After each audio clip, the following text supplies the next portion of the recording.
오늘은 주어진 본문 말씀을 중심으로 눈엣 가시와 옆구리 찌르는 것이 되어 눈엣 가시와 옆구리 찌르는 것이 되어 라는 제목으로 여러분들과 받은 은혜를 나누도록 하겠습니다.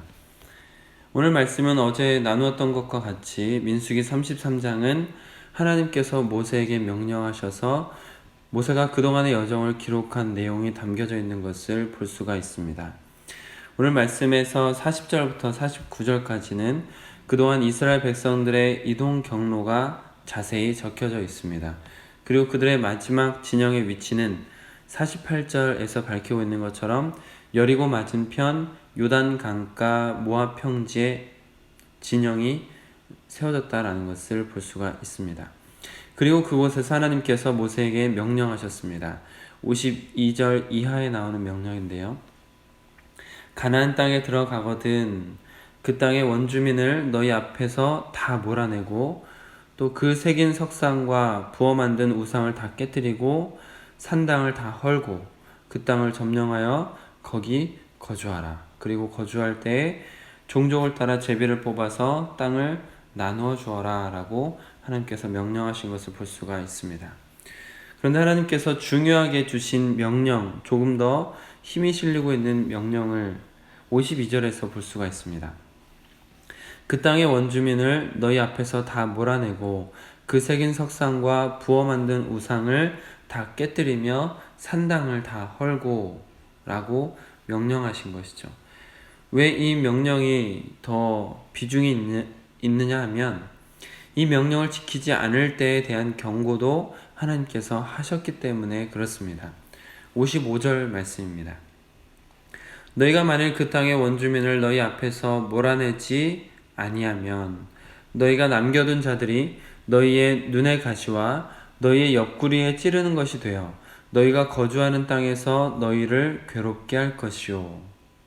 오늘 말씀의 제목처럼 몰아내지 못하고 남겨둔 원주민들이 결국 나중에는 그들의 눈의 가시가 되고 옆구리에 찌르는 것이 될 것이다. 거주하는 땅에서 그들이 가나안 땅을 점령하고 거주하게 된다 하더라도 그들이 온전히 정리하지 못한 우상, 그들이 온전히 정리하지 못한 원주민들이 결국에는 이스라엘 사람들을 괴롭히는 눈의 가시와 옆구리에 찌르는 것이 되어 이스라엘을 힘들게 할 것이다 라고 하나님께서 예언하신 것이죠. 심지어 56절을 보시면 나는 그들에게 행하기로 생각한 것을 너희에게 행하리라. 하나님께서 가나안 원주민을 향해서 행하기로 생각하셨던 것이 무엇입니까? 하나님께서 가나안 원주민을 향해서 행하려고 하시는 계획이 무엇입니까? 그들을 다 몰아내는 것이었습니다. 우상에 빠져 있고 또 행음하며 하나님 보시기에 악한 것들을 하는 그 가나안 사람들을 다 몰아내고 그 땅에 이스라엘 백성들이 살게 하시는 것이었습니다. 근데 하나님께서 하나님의 명령대로 그것을 다 정리하지 않으면 하나님께서 원주민을 몰아내려던 그 계획대로 이스라엘 백성들을 몰아내겠다라는 말씀, 또 무서운 저주가 아닐 수 없습니다. 잘 아시는 것처럼 기브온 사람들이 여호수아에게 마치 눈의 가시처럼 귀찮고 불편하게 하는 일들이 나중에 일어나는 것을 볼 수가 있습니다. 그리고 결국에 우상 숭배가 팽배한 가나안 백성을 다 쫓아내려고 하셨던 하나님의 계획대로 이스라엘 백성들이 북이스라엘 남유다의 멸망으로 사방에 있는 열국들에게로 끌려가고 이스라엘 땅에서는 쫓겨나는 비극을 나중에 경험하게 되는 것이죠. 결국 하나님께서 깨끗이 정리하라고 말씀하셨지만 이스라엘 백성들이 그렇게 하지 않음으로 인해서 우상의 문화를 가지고 있는 가나안 원주민들로 인해서 이스라엘은 불편한 상황들을 자주 겪게 될 뿐만 아니라 마침내는 가나안 원주민을 쫓아내시려던 하나님께서 이스라엘 백성들을 쫓아내시는 그런 안타까운 역사를 경험하게 됩니다.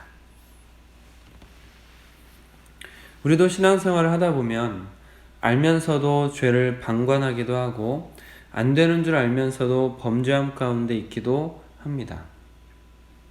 어쩌면 그런 것들이 여러분의 삶에 어느 정도의 유익을 주기도 하고 또 그런 유익 때문에 그 범죄하는 것을 쉽게 정리하지 못하기도 하는 것을 볼 수가 있습니다.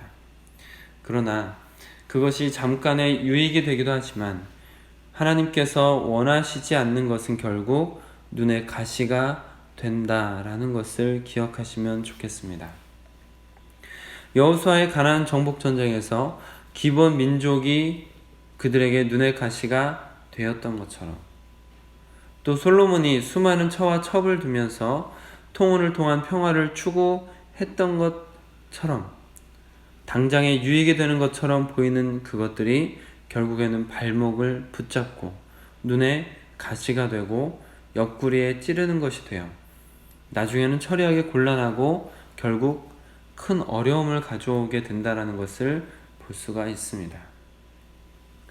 약속의 땅에서 하나님의 백성이 하나님께서 주시는 복을 누리고 살기 위해서는 그 안에 우상의 문화를 먼저 정리해야 되는 것입니다. 이와 같이 우리도 지금 이 땅에서 하나님의 백성으로서 하나님께서 주시는 복을 누리고 살기 위해서는 우리 안에 범죄하게 하는 것들을 모조리 정리할 필요가 있습니다.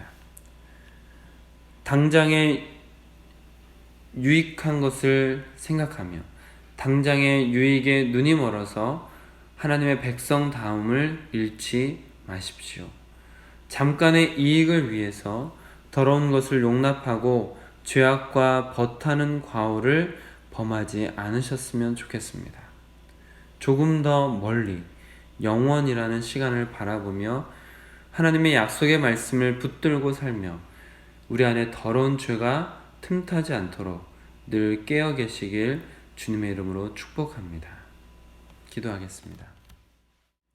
하나님, 우리가 하나님을 믿는다고 하면서도 여전히 우리 안에 추악한 것들을 다 정리하지 못하는 안타까운 모습 속에 있을 때가 있습니다. 우리 안에 끊임없이 생겨나는 죄의 문제들을 온전히 해결하지 못할 때가 있습니다. 아버지 하나님, 오늘 말씀을 기억하면서 우리에게 잠시의 유익이 된다 하더라도 우리에게 지금 이 세상에서의 이익이 된다 하더라도 하나님의 뜻을 쫓아서 하나님의 나라를 생각하며 우리 안에 육신의 정욕과 안목의 정욕과 이생의 자랑처럼 이 세상에서의 즐거움을 쫓게 하는 것들을 죄악과 벗하게 하는 것들을 멀리할 수 있도록 허락하여 주시옵소서. 우리 안에 더러운 것이 있다면 물로 씻어주시고 불로 태워주시어서 우리가 거룩하고 흠이 없이 주님을 쫓고 주님의 백성답게 살아갈 수 있도록 우리 안에 죄악된 모습들을 제하여 주시옵소서. 이 하루도 그런 하루가 될 수 있도록 인도하여 주시옵소서. 1층에 주방 공사를 합니다. 하나님, 모든 배수공사, 수도공사, 전기공사 모든 것들이 주님 안에서 잘 이루어질 수 있도록 허락하여 주시고 싱크대도 이제 다 자리를 잡고 주방이 정리되어서 그곳이 하나님께 영광을 돌려드릴 수 있는 장소로 또 성도 간의 아름다운 교제의 장소로 준비되어질 수 있도록 허락하여 주시옵소서. 우리 주 예수 그리스도의 이름으로 기도드립니다.